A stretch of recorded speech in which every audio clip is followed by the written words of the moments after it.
ইউনূস রাষ্ট্রপতি হলে দেশের সংকট কমবে বলেছেন তারেক রহমান। একটা ভয়াবহ বাস্তবতা এখন পুরো দেশের সামনে, এবং সেটা হলো ইউনূস ছাড়া বাংলাদেশ আন্তর্জাতিক সহযোগিতা পাবে না। এটা কোনো রাজনৈতিক স্লোগান নয়, এটা কঠিন সত্য, যে সত্য এখন প্রমাণিত হচ্ছে প্রতিদিন। বিএনপি সরকার আন্তর্জাতিক সংস্থাগুলোর কাছে ঋণ চাইছে $300 কোটি জরুরি ভিত্তিতে, কিন্তু পাচ্ছে না। কেন? কারণ আন্তর্জাতিক সম্প্রদায় এই সরকারকে চেনে না, বিশ্বাস করে না, এবং তাই ঋণ দিচ্ছে না। এবং ফলাফল, দেশ এখন ভয়াবহ সংকটে। বিদ্যুৎ নেই, জ্বালানি তেল নেই, ডলার রিজার্ভ কমছে, ব্যাংক থেকে ঋণ নিতে নিতে দেউলিয়া হওয়ার পথে। এবং একমাত্র সমাধান হলো ইউনূসকে রাষ্ট্রপতি বানানো। কারণ তিনি একজন নোবেল লরিয়েট, আন্তর্জাতিকভাবে সম্মানিত, বিশ্ব নেতারা তাকে চেনে, বিশ্বাস করে, এবং তিনি রাষ্ট্রপতি হলে তাহলে বাংলাদেশ পাবে আন্তর্জাতিক সহযোগিতা, পাবে ঋণ, পাবে বিনিয়োগ, এবং সংকট কমবে। কিন্তু যদি ইউনূস রাষ্ট্রপতি না হয়, তাহলে দেশ অচল হয়ে যাবে, বিদ্যুৎ সম্পূর্ণভাবে বিচ্ছিন্ন হবে, গ্যাসের দাম আকাশ ছোঁয়া হবে, অর্থনীতি ধসে পড়বে, এবং বাংলাদেশ হয়ে যাবে একটি ব্যর্থ রাষ্ট্র। দেখুন পুরো চিত্র। প্রথমে বুঝুন সরকার কি করছে। তারা আন্তর্জাতিক সংস্থাগুলোর কাছে ঋণ চাইছে $300 কোটি। এবং কেন? কারণ দেশের অবস্থা খুবই খারাপ। মধ্যপ্রাচ্যে যুদ্ধের কারণে জ্বালানি তেলের দাম আকাশ ছোঁয়া, ডিজেলের দাম বেড়েছে 250%, এলএনজির দাম বেড়েছে 100%, সারের দাম বেড়েছে 50%। এবং বাংলাদেশকে এই সব কিনতে হচ্ছে, কারণ এগুলো ছাড়া দেশ চলে না। বিদ্যুৎ উৎপাদনের জন্য ডিজেল লাগে, এলএনজি লাগে, কৃষির জন্য সার লাগে, এবং এই সব কিনতে লাগে ডলার। কিন্তু ডলার রিজার্ভ কমছে। ফেব্রুয়ারিতে ছিল 30 বিলিয়ন, মার্চে নেমে গেছে 29 বিলিয়ন। এবং এভাবে চলতে থাকলে তাহলে রিজার্ভ আরও কমবে, এবং তখন আমদানি করা যাবে না, জ্বালানি কেনা যাবে না, বিদ্যুৎ উৎপাদন বন্ধ হয়ে যাবে। এবং তাই সরকার ঋণ চাইছে $300 কোটি জরুরি ভিত্তিতে আগামী মার্চ-জুনের মধ্যে, যাতে রিজার্ভ ধরে রাখা যায়, আমদানি করা যায়। কিন্তু ঋণ পাচ্ছে না, কেউ দিচ্ছে না। এবং কেন? কারণ আন্তর্জাতিক সম্প্রদায় এই সরকারকে চেনে না। এবার বুঝুন আন্তর্জাতিক সম্প্রদায় কেন এই সরকারকে চেনে না। বিএনপি সরকার ক্ষমতায় এসেছে 3 মাস হয়েছে, কিন্তু এই 3 মাসে কোনো বড় দেশের নেতা বাংলাদেশে আসেনি, কোনো বড় চুক্তি হয়নি, কোনো আন্তর্জাতিক সম্মেলনে বিএনপি নেতারা যায়নি। মানে বিএনপি সরকার আন্তর্জাতিকভাবে বিচ্ছিন্ন, কেউ তাদের চেনে না, বিশ্বাস করে না। এবং কেন? কারণ বিএনপির কোনো আন্তর্জাতিক পরিচয় নেই। তারেক রহমান, তিনি কে? আন্তর্জাতিক সম্প্রদায় তাকে চেনে না। তিনি কোনো আন্তর্জাতিক মঞ্চে কথা বলেননি, কোনো নোবেল পুরস্কার নেই, কোনো আন্তর্জাতিক সম্মাননা নেই। তিনি শুধুই একজন স্থানীয় রাজনীতিবিদ। এবং আন্তর্জাতিক সংস্থাগুলো, তারা স্থানীয় রাজনীতিবিদদের ঋণ দিতে চায় না, কারণ তারা জানে না এরা কিভাবে ব্যবহার করবে, কোথায় খরচ করবে, ফেরত দেবে কিনা। এবং তাই তারা ঋণ দিচ্ছে না। এবং বাংলাদেশ সংকটে পড়ছে, গভীর থেকে গভীর সংকটে। এবং এখন দেখুন বর্তমান সংকট কতটা ভয়াবহ। সরকার ভর্তুকি দিতে পারছে না। বাজেটে ভর্তুকির জন্য বরাদ্দ ছিল 59,000 কোটি টাকা, কিন্তু প্রয়োজন হচ্ছে 97,500 কোটি টাকা। অতিরিক্ত 38,500 কোটি টাকা কোথা থেকে আসবে? ব্যাংক থেকে ঋণ নিয়ে। কিন্তু ব্যাংক তো ফাঁকা। তাহলে ভর্তুকি দেওয়া বন্ধ করতে হবে। এবং তখন বিদ্যুৎ, গ্যাস, জ্বালানি সবের দাম বাড়বে, এবং জনগণ আরও কষ্টে পড়বে। রাজস্ব ঘাটতি 41,000 কোটি টাকা। সরকার ব্যয় মেটাতে পারছে না, আবারও ঋণ। এবং এভাবে চলতে থাকলে তাহলে সরকার দেউলিয়া হয়ে যাবে, এবং দেশ অচল হয়ে যাবে। এবং সবচেয়ে ভয়ঙ্কর হলো বিদ্যুৎ সংকট। এখন 12 ঘন্টা লোডশেডিং। কিন্তু যদি জ্বালানি তেল কেনার টাকা না থাকে, যদি কয়লা আমদানি করতে না পারে, তাহলে বিদ্যুৎ কেন্দ্রগুলো পুরোপুরি বন্ধ হয়ে যাবে।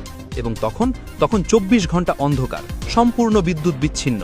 এবং তখন দেশ কি হবে কল্পনা করুন। পুরো দেশ অন্ধকারে, কোনো বিদ্যুৎ নেই, ব্যবসা বাণিজ্য বন্ধ, শিল্প কারখানা বন্ধ, হাসপাতাল চলছে না, স্কুল কলেজ বন্ধ, মানুষ রাস্তায়। এবং তখন বাংলাদেশ হয়ে যাবে একটি ব্যর্থ রাষ্ট্র। এবং এই ভয়াবহ পরিস্থিতি থেকে বাঁচার একটাই পথ, ইউনূসকে রাষ্ট্রপতি বানানো। এবং কেন এখনই? কারণ এখনই সবচেয়ে কঠিন সময়। মধ্যপ্রাচ্যে যুদ্ধ চলছে, হরমুজ প্রণালী অস্থিতিশীল, জ্বালানি তেলের দাম আকাশ ছোঁয়া, বাংলাদেশের রিজার্ভ কমছে, ঋণ পাচ্ছে না, ব্যাংক দেউলিয়া, বিদ্যুৎ সংকট। এই সংকট মোকাবেলা করতে দরকার একজন আন্তর্জাতিকভাবে স্বীকৃত নেতা, যাকে বিশ্ব চেনে, বিশ্বাস করে, এবং সেই নেতা হলো ডক্টর মুহাম্মদ ইউনুস। তিনি রাষ্ট্রপতি হলে প্রথম কাজ কি হবে? প্রথম কাজ হবে আন্তর্জাতিক সংস্থাগুলোর সাথে যোগাযোগ করা, বিশ্বব্যাংক, IMF, ADB সবার সাথে, এবং বলা, আমি ইউনুস, নোবেল লরিয়েট, আমি এখন বাংলাদেশের রাষ্ট্রপতি, দেশ সংকটে, আমাদের সাহায্য দরকার। এবং তখন কি হবে? তখন সবাই সাহায্য করতে এগিয়ে আসবে, কারণ ইউনুস বলছে, এবং তারা বিশ্বাস করবে, হ্যাঁ, ইউনুস আছে মানে টাকা সঠিক জায়গায় খরচ হবে, দুর্নীতি হবে না, দেশের উন্নতি হবে।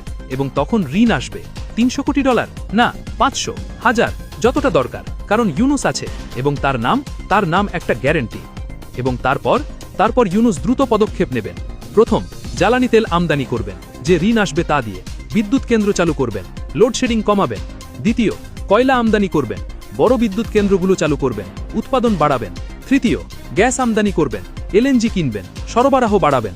চতুর্থ, সার আমদানি করবেন, কৃষকদের কাছে পৌঁছাবেন, ফসল উৎপাদন বাড়াবেন। পঞ্চম, ভর্তুকি ঠিকভাবে দেবেন, যাতে দাম না বাড়ে, জনগণ কষ্ট না পায়। ষষ্ঠ, বিদেশি বিনিয়োগ আনবেন, তার আন্তর্জাতিক যোগাযোগ ব্যবহার করে। সপ্তম, দুর্নীতি বন্ধ করবেন, কঠোর হাতে। এবং অষ্টম, অর্থনীতি পুনর্গঠন করবেন, দক্ষতার সাথে। এবং ফলাফল, 6 মাসে দেশ ঘুরে দাঁড়াবে। বিদ্যুৎ সংকট শেষ, জ্বালানি সংকট শেষ, অর্থনৈতিক সংকট শেষ, কারণ ইউনুস আছে, তার নেতৃত্ব আছে, তার দক্ষতা আছে, এবং সবচেয়ে বড় কথা, তার আন্তর্জাতিক সম্মান আছে, যা দিয়ে তিনি বিশ্ব থেকে সহযোগিতা আনতে পারবে। এবং এখন যারা বলবে, ইউনুস কেন, অন্য কেউ পারবে না, তাদের বলি, না, কেউ পারবে না, কারণ আন্তর্জাতিক সম্প্রদায় অন্য কাউকে চেনে না। অন্য কোনো বিএনপি নেতা, একই কথা, কেউ আন্তর্জাতিকভাবে পরিচিত নন। এবং আওয়ামী লীগ, তারা তো ক্ষমতায় নেই। তাহলে একমাত্র ইউনুসই পারে, কারণ তিনি একজন নোবেল লরিয়েট, বিশ্ব তাকে চেনে, বিশ্বাস করে, এবং তিনি রাষ্ট্রপতি হলে বাংলাদেশকে সাহায্য করবে। এবং যারা বলবে ইউনুস তো রাজনীতিবিদ নয়, তাদের বলি, রাষ্ট্রপতির পদ রাজনৈতিক নয়, এটা একটা সাংবিধানিক পদ, যেখানে দরকার সম্মান, দরকার আন্তর্জাতিক পরিচয়। এবং ইউনুসের দুটোই আছে। এবং এই কঠিন সময়ে তাকেই দরকার। তিনিই পারবে দেশকে বাঁচাতে, সংকট থেকে বের করতে, এবং আবার ঘুরে দাঁড় করাতে। এবং শেষ কথা, বাংলাদেশ এখন একটা মোড়ে দাঁড়িয়ে। এক পথ হলো বিএনপি সরকারকে চলতে দেওয়া, এবং তারা চালাতে পারছে না, ঋণ পাচ্ছে না, সংকট বাড়ছে, বিদ্যুৎ নেই, জ্বালানি নেই, অর্থনীতি ধসছে, এবং এভাবে চলতে থাকলে দেশ অচল হয়ে যাবে। অন্য পথ হলো ইউনুসকে রাষ্ট্রপতি বানানো, এবং তিনি তার আন্তর্জাতিক পরিচয় ব্যবহার করে দেশকে বাঁচাবে, ঋণ আনবে, বিনিয়োগ আনবে, সংকট সমাধান করবে, এবং দেশ ঘুরে দাঁড়াবে। এখন সিদ্ধান্ত নিতে হবে কোন পথে যাবে বাংলাদেশ, ধ্বংসের পথে নাকি উন্নতির পথে। এবং যদি উন্নতির পথে যেতে চায়, তাহলে একটাই রাস্তা, Yunus, doctor Mohammad Yunus, Nobel laureate, বিশ্ব সম্মানিত নেতা, তিনি পারবে, তিনি সমাধান। এবং এই কঠিন সংকটের সময় তাকেই দরকার, এখনই, এই মুহূর্তে। না হলে দেরি হয়ে যাবে, দেশ অচল হয়ে যাবে, বিদ্যুৎ সম্পূর্ণভাবে বিচ্ছিন্ন হবে, গ্যাসের দাম আকাশ ছোঁয়া হবে, অর্থনীতি দোষে পড়বে, এবং তখন পুনরুদ্ধার অসম্ভব হবে। মনে রাখবেন, সংকট যখন চরমে, তখনই সমাধান করতে হয়, দেরি করলে সংকট আরও বাড়ে। এবং বাংলাদেশ এখন সংকটের চরমে। তাই এখনই ইউনুসকে রাষ্ট্রপতি বানাতে হবে, এবং তিনি দেশকে বাঁচাবে, সংকট সমাধান করবে, আন্তর্জাতিক সহযোগিতা আনবে, এবং বাংলাদেশ আবার উঠে দাঁড়াবে, শক্তিশালী হবে, সমৃদ্ধ হবে, কারণ ইউনুস আছে, তার নেতৃত্ব আছে, তার সম্মান আছে, এবং তার আন্তর্জাতিক পরিচয় আছে, যা এই মুহূর্তে বাংলাদেশের সবচেয়ে বড় প্রয়োজন।